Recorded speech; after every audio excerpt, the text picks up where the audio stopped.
Et on montrait, j'étais responsable dans cette société-là. Juste pour vous dire, si vous avez cette société, vous savez, c'était SAP. SAP, oui. C'est là-dedans. Là, j'étais responsable du process informatique. Donc, j'étais basé ici. C'est ainsi que je fais le tour du monde pour ça.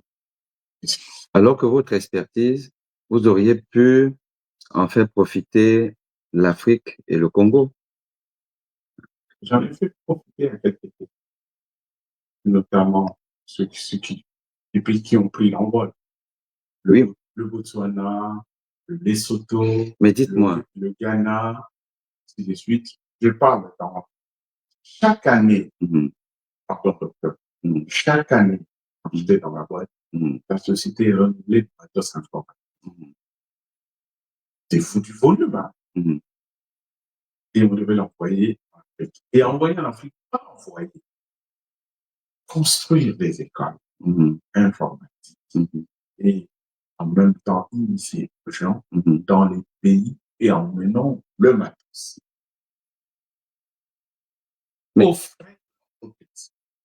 Et qu'est-ce qui s'est passé? Ça s'est pas fait? Congo fait ça. Oui. Déjà ici, il y a l'ambassade. Oui. Locus. L'ambassade du Congo. Ouais. Tu vas voir le travail culturel. Oui. Il y a une conquête. Et quand ce matos arrive au Congo, je vais quelque part. C'est l'ambassade du Congo qui vous disait ça? Du Congolais. Je vous dis. Et du coup, il préfère que ça ne parte pas parce qu'il n'a rien gagné. Moi, je dois dire à mon big chief qui est en Allemagne, à Francfort, siège à Francfort. Je commence à lui expliquer qu'il faut payer les batteries, il faut faire quoi, alors qu'il veut faire du bénévolat. Du bénévolat. Mais dites-moi, Tshisekedi arrive donc au pouvoir. Il ne faisait rien au Congo, enfin, Belgique, il vendait les pizzas, il était... Bon. C'est peut-être un chez couleur. Il s'arrange. On dit c'est chez couleur? Non. Les gens qui trafiquaient les chèques, qui allaient dans les banques, sortir de l'argent. Il a fait ça? Oui. Toute cette marmaille, la clique qui est autour de la présidence, ce sont ses amis. Il fait ça. Mais attends, d'abord, il a fait quand même des études, non? Il n'a jamais fait des études. Il n'a aucun diplôme. Tshisekedi? Oui. Il n'a pas de diplôme. Il n'est pas une dent contre lui. Ouais.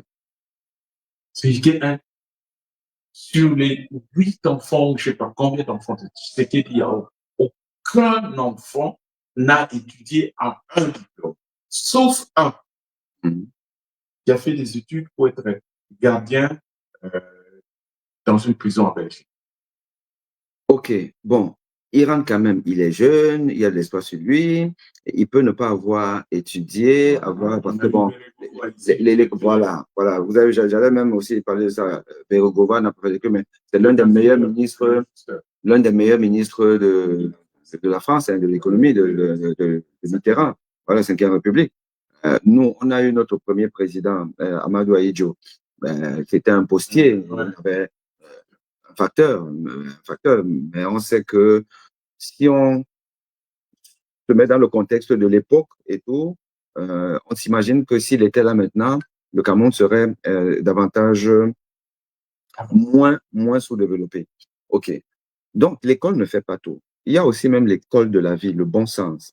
Lui, Tshisekedi, il arrive donc par effraction au pouvoir. Comme vous avez dit, voilà, on ne voulait pas faire Fayoulou parce que Fayoulou allait mettre tous les Occidentaux en difficulté. Voilà, et promouvoir vraiment le développement national adéquat. Et donc, il allait mettre à mal les avoirs des Occidentaux. Il écarte, et parce que Tshisekedi, le concours de circonstances veut qu'il a remplacé son père dans ce pouvoir-là, il jouissait donc de la réputation de père Tshisekedi, parce que le père... Le peuple d'abord. Voilà, peuple d'abord. Parce que ça, quand même, je pense que le peuple congolais avait bien aimé Tshisekedi père, non? Lui, il profite donc de ça, de ce travail qu'a effectué son père et tout. Et il y a le concours de circonstances que les Blancs ne veulent pas le vrai nationaliste, Fayulu, comme il y a eu le Lumumba, comme il y a eu Félix Moumier au Cameroun et ainsi de suite là. Lui, il est là, il profite de ça. Il va dans le Congo, il y a un deal avec Kabila. Écoute, tu me laisses tranquille, tu ne m'embrouilles pas, je jouis de quelques avantages en tant qu'ex-président, alors que Kabila, fils, il a quand même, normalement, il devait être en prison. On connaît tous les trafics qu'il a eu à effectuer. OK, il y a ce deal-là. Mais après, à un moment donné, moi, j'ai toujours dit que, je ne sais pas si c'est la malchance ou c'est la malédiction, on peut arriver au pouvoir par effraction et surprendre tout le monde, surprendre même les Occidentaux, qui pensaient que, bon, voilà une marionnette et tout, mais on peut sortir du contrôle de ses mentors en prenant le peuple à témoin, en ayant pour pare-balles le peuple, à condition effectivement qu'il y ait un peuple sérieux, un peuple qui va vous accompagner. Or, le problème toujours de nos peuples, c'est que le peuple n'est jamais là. Le peuple n'a vraiment jamais défendu les vrais héros. Ceux qui ont, la preuve, Lumumba est parti. Au Cameroun, on a décimé tous les héros camerounais. Voilà. Et jusqu'aujourd'hui, il y a des polémiques. Il y a même des hommes politiques qui osent dire que nos héros là étaient des bandits. Ouais. Donc, c'est ça le peuple. Alors, est-ce que Tshisekedi, il s'est sûrement dit que, ah, je préfère moi garder mes acquis, mes relations avec mes mentors, parce que le peuple, de toute façon, ne va pas me soutenir si jamais j'essaye de défendre sa cause. Donc, il joue à l'égoïsme, mais il joue à l'égoïsme aussi peut-être parce qu'il connaît le peuple africain.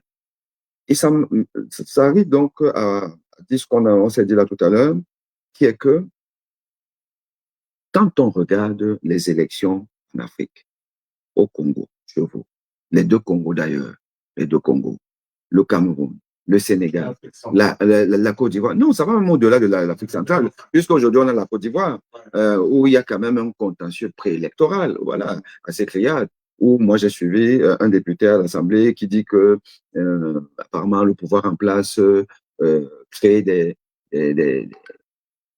électeurs de plus de 100 ans, il y en a, si c'est 900 000 ou ainsi de suite. Voilà. Donc, il y a tout ça. Alors, aucune élection en Afrique ne se passe sans fraude. Ça, c'est une réalité. Aucune élection ne se passe sans fraude. Aucune élection ne se passe sans qu'il y ait des tripatouillages du pouvoir en place qui verrouille tout, qui organise tout, qui est juge et arbitre. Dans ce contexte-là, qui peut en fait siffler la fin de la récréation? C'est les peuples. Mais les peuples sont absents. Les peuples passent leur temps à pleurer, à dire que oh, les Blancs, oh, les Occidentaux. Mais les Occidentaux vont venir vous imposer des dirigeants que si ils se rendent compte que le peuple n'est qu'observateur, n'est que le témoin de sa propre descente aux enfers. Les Occidentaux ont essayé ça chez les Asiatiques. Ils n'ont jamais réussi. Pourquoi c'est en Afrique? Parce que l'Africain est fondamentalement égoïste. Monsieur le médecin, pardon. L'Africain est fondamentalement égoïste, peureux, fainéant, traître, n'aime pas son voisin, son frère, c'est-à-dire ne s'aime pas soi-même. Et les Blancs ont compris ça. Et ils surfent sur ça.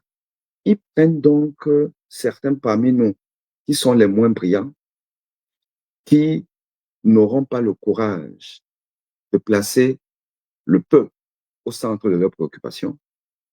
Et on continue avec une Afrique qui n'arrive pas à décoller. Une Afrique pleureuse, qui ne fait que pleurer, pleurer, pleurer, pleurer. On pleure au Congo, on pleure au Congo-Brazzaville, on pleure au Congo-Kinshasa, on pleure au Cameroun, on pleure partout en Afrique. Au Gabon, regardez le Gabonais, il est venu en disant que oh, bongo, voilà, tu as triché les élections et tout. Non, je prends pour essayer de mettre de l'ordre et tout. Maintenant, il est déjà en tenue civile. Il fait déjà le show à la Barack Obama. Et ça, c'est une malédiction. Moi, je dis que l'Afrique est maudite. Moi, je ne sais pas ce que vous en pensez, mais c'est mon point de vue. Bon, par exemple, maintenant, parlons des choses que je connais. Le Congo, actuellement, il y a eu un matraquage. Il y a eu un éveil de conscience qui est, vous venez de dire, qui existe. Il y a eu un matraquage depuis l'époque des Kabila.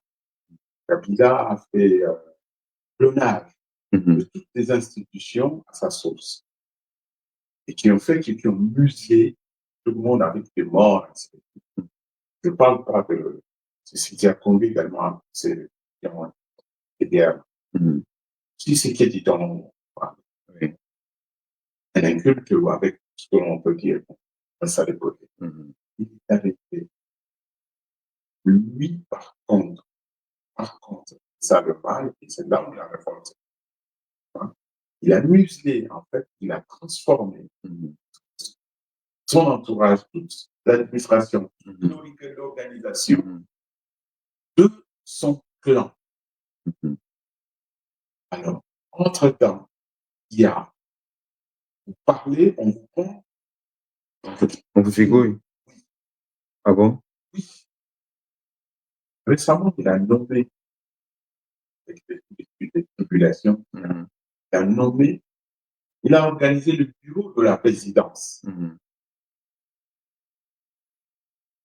Toutes les sociétés que vous connaissez dans le oui. Ce sont ses frères. Ses frères, famille, beaux-frères. La présidence. Moi, je connais, quand il était en Belgique, ou à Bruxelles. C'était sa copine. Sa copine, ouais. Ils ont eu cet enfant qui a grandi ici, un peu compté, là, des capacités comptabilité. Capacité. Pas même pas B. Oui, tout à fait. On va la bombarder, responsable des finances de la présidence. Son enfant. Donc, quand les gens se révoltent, oui. Alors moi, il n'y a pas d'autres compétences dans le pays. Je pose donc une question. Parce que ce que vous dites là, donc une gouvernance clanique, tribale, à la limite, c'est des proches, la distribution des prébendes aux gens qui sont comme, enfin, qui appartiennent à une même ère, peut-être sociale et tout, géographique, ou alors, voilà, clanisme. C'est surtout de famille de la femme, famille de... Alors ça, ce n'est pas propre à Kabila. C'est le cas un peu partout, malheureusement, dans toutes les dictatures, dans toutes les tyrannies, dans tous les régimes autocratiques. Et donc, on voit ça depuis la nuit des temps, parce que à l'époque de Mobutu, je suppose que c'était un peu comme ça. Je crois. C'est-à-dire que non, il ne fallait pas être compétent. Il fallait juste appartenir à un certain cercle. Un cercle. Parce que quand on dit clanisme, un clan, c'est quoi? Ça peut être un clan par rapport à le fait qu'on était tous des anciens camarades d'école.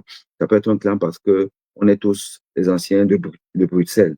On prend là-bas. On peut être un clan parce que c'est les gens du village. Ça peut être un clan parce qu'effectivement, c'est la famille vraiment rapprochée et puis chacun copte. De toute façon, c'est un problème de cooptage de ses semblables. C'est la reproduction des semblables. Des gens qui pensent comme moi, qui réfléchissent comme moi, au-delà de leurs compétences, d'ailleurs en dehors de leurs compétences, et les compétences ne pointent pas. Moi, mon problème, donc, c'est que on voit ça avec les vieux, on voit ça avec les jeunes. Kabila, c'est un jeune.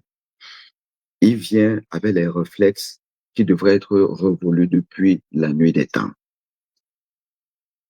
Non, je ne veux pas dire que Tshisekedi est jeune et il apporte ça.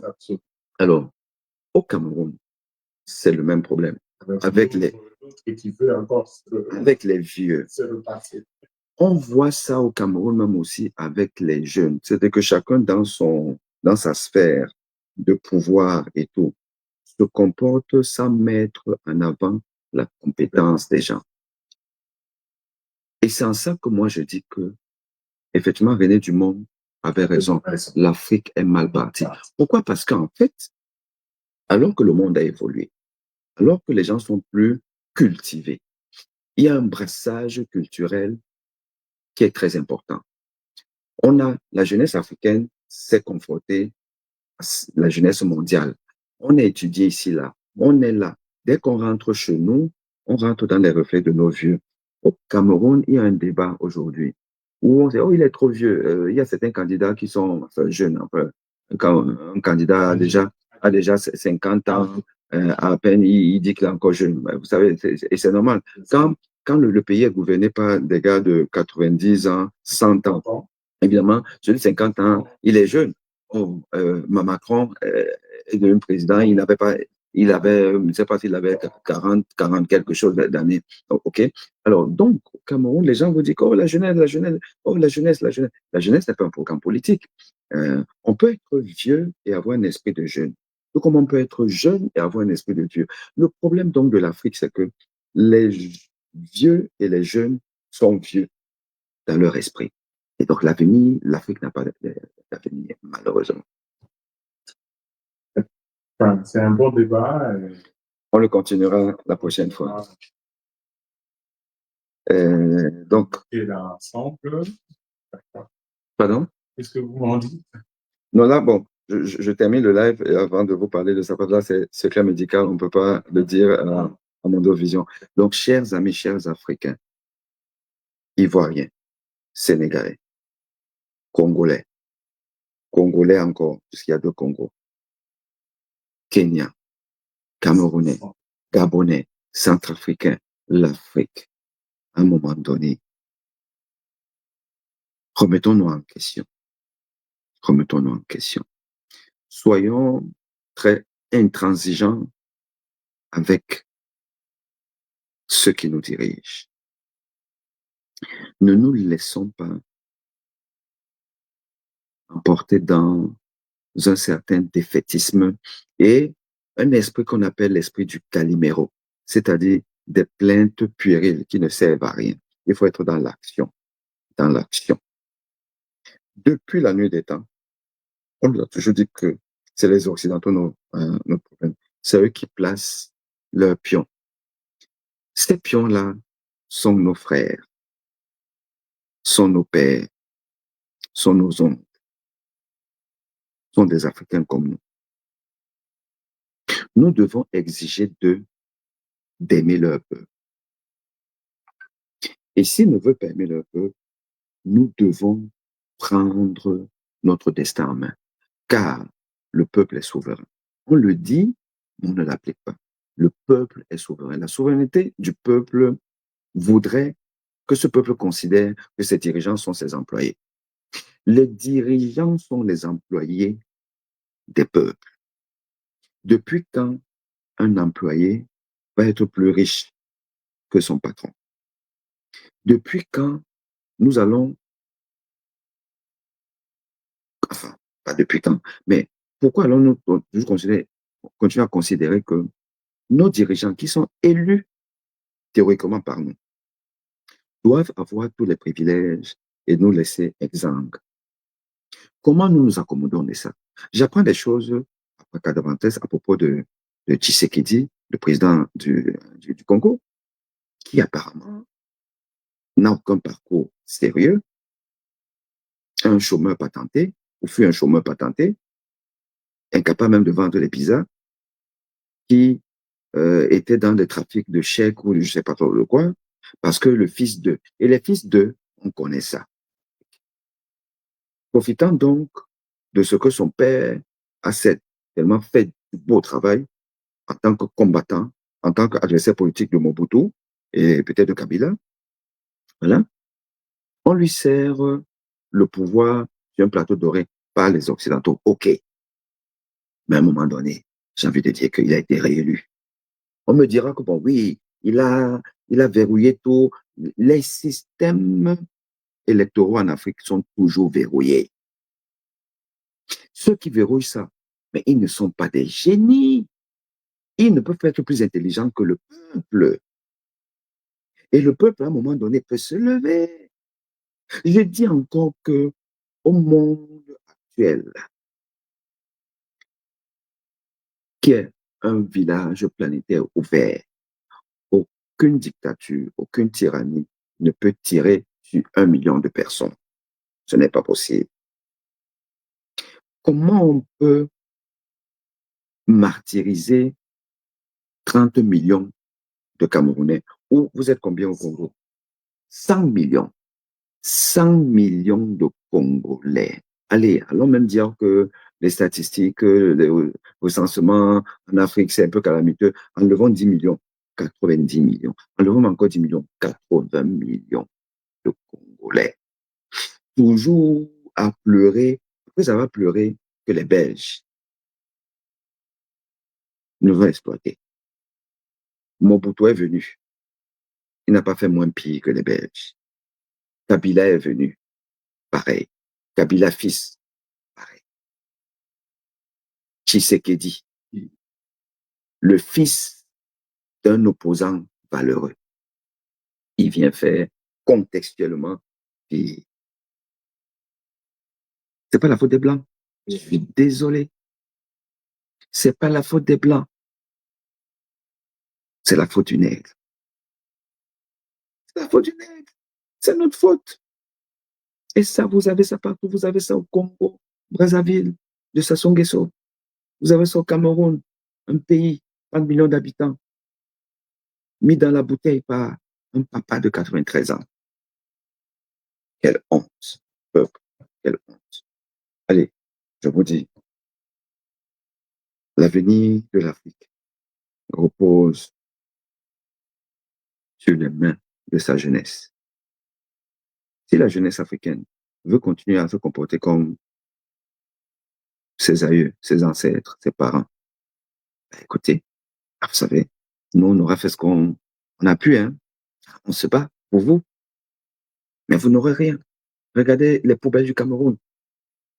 Bientôt, il y aura des maladies liées à la pollution.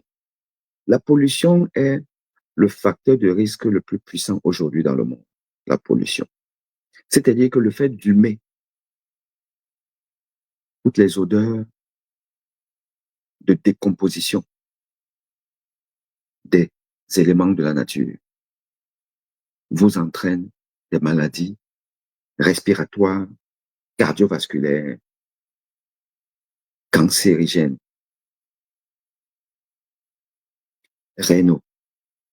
rénales, autant pour moi, des maladies, et bien d'autres. Et vous mourrez précocement.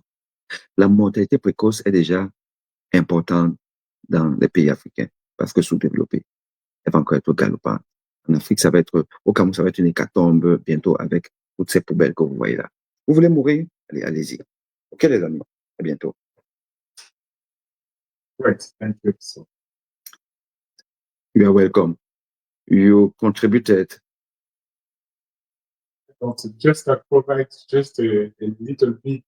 No, you gave me many important information regarding Tshisekedi and what is going on in your country. So this is important because we are African, we are Pan-African, Pan-Africanist. We need to know each